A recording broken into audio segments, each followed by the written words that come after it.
दोस्तों आजकल दुनिया में कुछ ऐसा ट्रेंड आ गया है ना कि हर आदमी एक दूसरे से आगे निकल जाने की होड़ में है और इसके लिए वो कुछ भी करने को तैयार है, और जिसकी वजह से उन लोगों का पीछे रह जाना स्वाभाविक हो जाता है जो खुद में उतना कॉन्फिडेंट नहीं रहते या अपनी बात कहने से कतराते हैं। कहने का मतलब है कि अगर लोग आज आपको रिकॉग्नाइज नहीं कर रहे हैं, आपको नहीं पहचान रहे हैं, तो आप बहुत जल्दी इस दौड़ से बाहर हो जाएंगे। फॉर एग्जाम्पल, कई बार आपने देखा होगा कि आपके दोस्त आपके साथ में खड़े होते हुए भी आपकी बातें ध्यान से नहीं सुनते, लेकिन वहीं पर किसी और की बातों को बड़ा ध्यान से सुनते हैं, और जैसे ही आप बोलना शुरू करोगे आपको इग्नोर करना शुरू कर देंगे। इसका मतलब यह है कि आपको अपने अंदर कुछ ऐसा बदलाव लाने की जरूरत है जिससे लोग आपकी बातों को सुने, दुनिया आपकी इज्जत करे, आपकी वैल्यू को समझे, आपको ध्यान से सुने और आपको इग्नोर ना करे। लेकिन सवाल यह है कि हम आखिर ऐसा करें क्या, ऐसा क्या करें जिससे लोग हमारी वैल्यू को समझे। आज के इस वीडियो में हम जानेंगे कुछ ऐसे साइकोलॉजिकल ट्रिक्स के बारे में, कुछ ऐसे तरीकों के बारे में जिनको अगर आपने अपनी लाइफ में इंप्लीमेंट कर दिया तो लोग ना आपको झुक करके सलाम करेंगे। दैट मीन्स कि आपको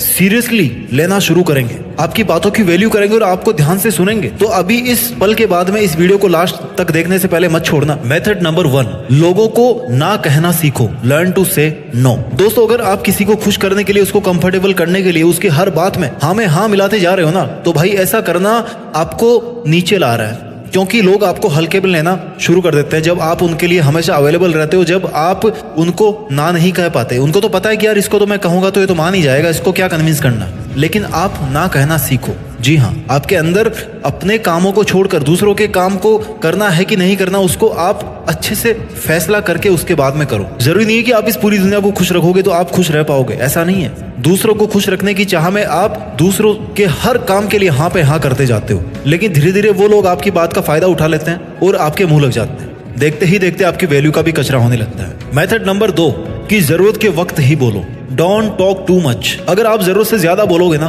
तो लोग आपको मुंह फट समझेंगे कि भाई ये तो ऐसे ही बोलता रहता है, बस ज्ञान बांटता फिरता है। अगर आप जरूरत से ज्यादा बोलोगे तो लोग आपकी बातों को हल्के में लेंगे, क्योंकि लोगों को पता है कि यार कुछ भी बोलो ये तो ऐसे ही बकवास करता रहता है, मतलब इसकी बातों को सीरियस लेना ही नहीं है, ये तो ऐसे ही है। लेकिन जहां पर आप सोच समझ के बोलोगे, जहां पर आप मौके की बात बोलोगे, अच्छे से सोच के समझ के, 2 बार सोच के, सोचो 2 बार लेकिन बोलो 1 बार। जरूरत के वक्त अगर आप बोलोगे तो आपकी बात का ध्यान रखा जाएगा, आपकी बात को सुना जाएगा, लेकिन आपकी बात में दम होना चाहिए। ऐसे नहीं कि कुछ भी बस मुंह से निकाले जा रहे हो, ऐसे ही फिजूल में जो लफ्ज आया आपके मन में उसको आपने निकाल दिया अपने मुंह के बाहर। ये आदत जल्दी नहीं सुधरेगी, लेकिन सुधरेगी। इसलिए ये देखो कि आपको कब बोलना है, कितना बोलना है, कहाँ बोलना है और क्या बोलना है। अगर आपने ये समझ लिया तो धीरे धीरे आपकी वैल्यू बढ़ती जाएगी। बात नंबर 3, पहले खुद की अहमियत को समझो, अपने आप को समझो, अपनी रिस्पेक्ट करो, तब जाके लोग आपको समझेंगे, आपकी रिस्पेक्ट करेंगे। दूसरों के चक्कर में हम खुद को अहमियत देना भूल जाते हैं। यहाँ पर यह समझना जरूरी है कि आखिर रिस्पेक्ट योरसेल्फ का क्या मतलब है।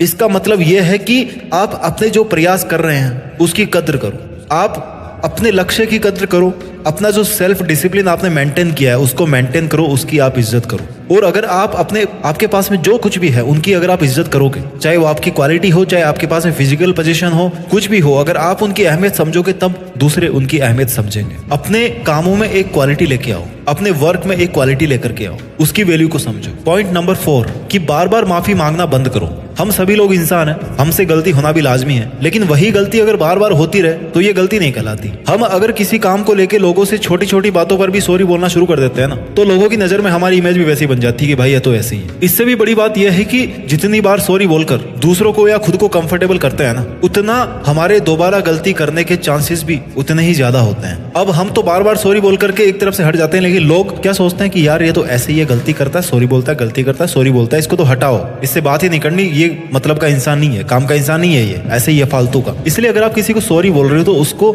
समझो कि भाई हाँ आपने गलती करी है, सॉरी आपने एक बार बोल दिया, उसके बाद में आपको वो गलती नहीं करनी है। ये आपको अपने आप में बदलाव करना है। बात नंबर 5, जो भी करो दिल से करो। एग्जाम्पल सेट करो, जो भी आप काम करें दिल से करें। अगर आप स्टूडेंट है तो दिल से पढ़ाई करें, अगर आप एक मैकेनिक है तो दिल से काम करें, दिल से गाड़ियों को सुधारें। अगर आप बैंक में काम करते हैं तो दिल से काम करें। अगर आपकी लाइफ में कोई एक सपना है, आप पेंटिंग करते हो, आप सिंगिंग करते हो, जो करना है आपको दिल से करें। जब आप अपनी चीजों के साथ में दिल से जुड़ेंगे तो लोग आपसे दिल से जुड़ेंगे। If you love your work people will love you, if you love your skill, if you love your job people will love you. बात नंबर 6, चुप रहना एक गुण है, इसका सही इस्तेमाल करें।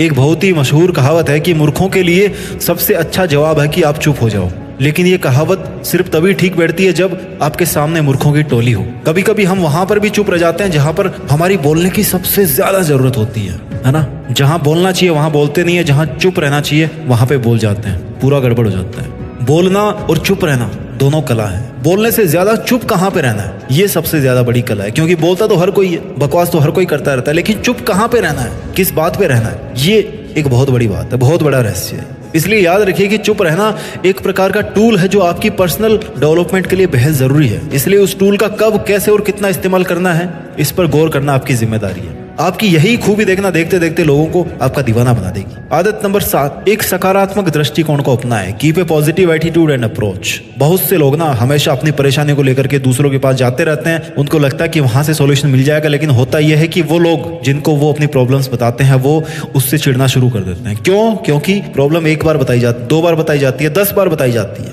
100 बार बताओगे तो क्या होगा? लोग यही समझेंगे ये तो बेवकूफ है, बस इसको कुछ काम है नहीं, हमारा टाइम और खराब करने आ जाता है। पॉजिटिव एटीट्यूड बनाओ। अगर आप अपनी प्रॉब्लम आप सॉल्व नहीं कर सकते तो कोई और इस दुनिया में नहीं कर सकता, उसको कर ही नहीं सकता कोई। आप अपनी अप्रोच तो ठीक रखो पहले। एक आदमी वो होता है जो एक के बाद एक कितनी भी समस्याएं झेलनी पड़े फिर भी वो आगे बढ़ता रहता है, चाहे फाइनेंशियल तौर पे हो, चाहे सोशल तौर पे हो, चाहे रिलेशन के बेस पे हो। लेकिन वहीं पर एक आदमी ऐसा होता है जिसकी जिंदगी में सब कुछ ठीक ठाक चल रहा है, उसकी उतनी भी गंदी लाइफ नहीं है, लेकिन फिर भी कंप्लेंट पे कंप्लेंट करता रहता है।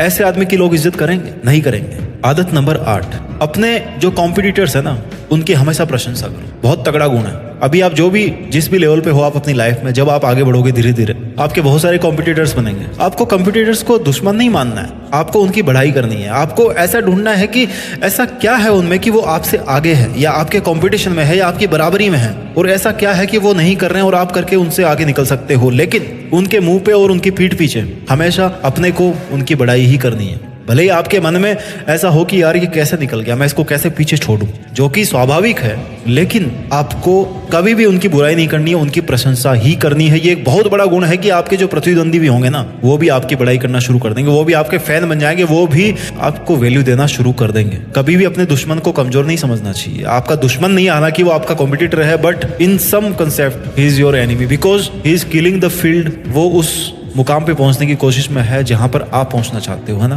तो दुश्मनी हुआ ना वो, लेकिन अल्टीमेटली वो भी अपने सपने के लिए काम कर रहा है, आप भी अपने सपने के लिए काम कर रहे हो। इसलिए उसकी प्रशंसा करो कि वो भी उस लेवल तक मेंटेन है जहां पर आप हो। ये एक बहुत बड़ी कला है कि वो भी आपकी वैल्यू करना सीख जाएगा। ट्रिक नंबर 9, अपनी सीमा में रहना सीखो। Know your boundaries. आपकी बाउंड्रीज क्या है? बाउंड्री का मतलब क्या है? आपका डिसीजन, आपका कंट्रोल, कहां पर आपको इंटरसेप्ट करना है कि नहीं करना। एक वक्त था जब लोगों का कहना था कि पेड़ पौधों में जीवन कैसे हो सकता है, ये ना तो बोलते, ना चलते, ना खाते हैं। लेकिन भारत के महान वैज्ञानिक जगदीश चंद्र जी ने क्या कहा कि भैया पौधे सजीव हैं।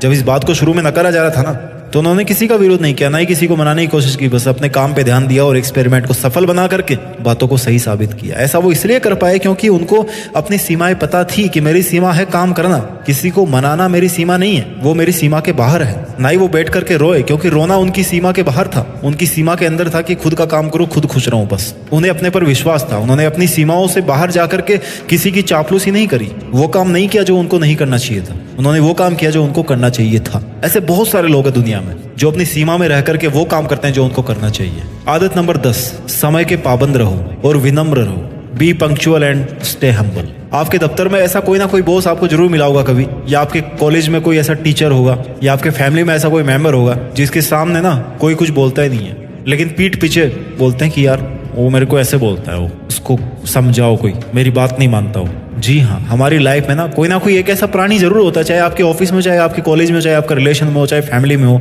कहीं पर भी हो, चाहे आपके पड़ोस में हो, कोई ना कोई ऐसा प्राणी जरूर होता है जिसको सामने कोई कुछ नहीं बोलता लेकिन पीठ पीछे बहुत कुछ बोलते हैं। हमें पीठ पीछे कुछ नहीं बोलना, हमें विनम्र रहना है, सुलझा हुआ रहना है। सुलझे हुए स्वभाव से बड़ी से बड़ी जिम्मेदारी को भी उठाएंगे ना तो उसको पूरा कर लेंगे। वहीं अगर आप खुद गुस्से होंगे, कुंठित होंगे, ईर्ष्यालु स्वभाव के होंगे किसी के प्रति, तो फिर आपको ना जिंदगी एक बोझ सा लगने लग जाएगी। वो धीरे धीरे आपके इस स्वभाव का प्रभाव आपके आसपास के लोगों पर पड़ेगा। वो आपकी रिस्पेक्ट तो दूर, आपसे बात तक करना नहीं पसंद करेंगे। आपकी वजह से किसी का टाइम बर्बाद नहीं होना चाहिए, आपकी वजह से कोई हर्ट नहीं होना चाहिए। हर्ट नहीं होने का मतलब ये नहीं कि आप उसको खुश करने में लग जाओ, पर आप कोई ऐसी बात मत बोलो कि सामने वाला हर्ट हो जाए। हर किसी इंसान का एक ईगो लेवल होता है, ठीक है, उसको क्रॉस मत करो। जब तक कि आपको कोई फर्क नहीं पड़ रहा वो बात बोलने से या नहीं बोलने से, तो आप वो बात क्यों बोल रहे हो उसको? आपका भी एक ईगो है, आपका भी एक सेल्फ रिस्पेक्ट है, सामने वाले का भी कोई सेल्फ रिस्पेक्ट है। उसको मत तोड़ो। इज्जत दोगे तो इज्जत मिलेगी। ये थे लाइफ के 10 ऐसे रूल्स जिनको अगर आप अपनी जिंदगी में फॉलो करोगे तो आज आपको जितनी वैल्यू मिल रही है ना, उससे ज्यादा ही वैल्यू दुनिया आपकी आने वाले टाइम में करेगी। दुनिया आपकी कायल हो जाएगी कि भैया बंदा हो तो ऐसा। आई होप आपको ये वीडियो अच्छा लगा होगा। अच्छा लगा हो तो बहुत मेहनत कीजिए अपनी जिंदगी में, अपना ख्याल रखिए, आगे बढ़ते रहिए और देश में अपना नहीं बल्कि दुनिया में देश का नाम कीजिए। जय हिंद, वंदे मातरम।